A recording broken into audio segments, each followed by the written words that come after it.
হচ্ছি সোনা, আর আপনাদের সোনাজ লাইভ চ্যানেলে আপনাদেরকে স্বাগত। তো আজকে আবার একটা নতুন ব্লগ নিয়ে চলে এসেছি। তো দেখতেই পাচ্ছ সকালবেলায় ছাদে চলে এসেছি। তো এখন বাজছে ওই 6:30 নাগাদ।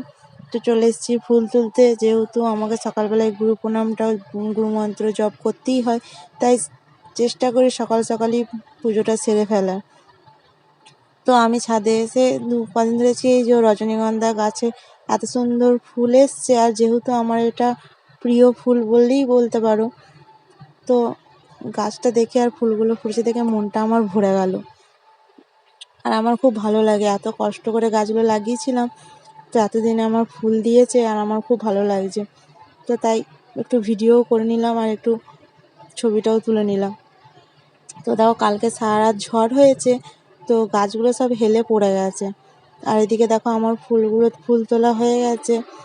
তারপরে দেখো একবার যাব নিচে, তো পুজোটা করে নেবো তাড়াতাড়ি, যতটা পারি পুজোটা করে নেবো। তো দুটো রজনীগন্ধা ফুলও তুলে নিলাম ঠাকুরের চরণে দেবো বলে। তারপর দেখছি লঙ্কা গাছটায় লঙ্কাগুলো সব লাল লাল হয়ে গেছে, না তুলে নিলেও হবে না, তো ভাবলাম তুলেই নিই একবার লঙ্কা গাছগুলো। তো লঙ্কা গাছটা লাল লাল হয়ে যেতে এত ভালো লাগছে। আর এই দেখো হলুদ হলুদ ফুলগুলো, এই ফুলগুলো কী ফুল আমি ঠিক নাম জানি না। তো আমাদের দিদিমা শাশুড়ি আমাদেরকে একটা গাছ এনে দিয়েছিলো, সেই থেকেই গাছে ফুলগুলো ফোটে। আর গাছটাও বর্ষাকালে জল পেলেই নতুন নতুন গাছ হয় আর ফুল দেয়। তো এদিকে আমি চটপট লঙ্কা গাছগুলো লঙ্কা গাছ থেকে লঙ্কা তুলে নিলাম।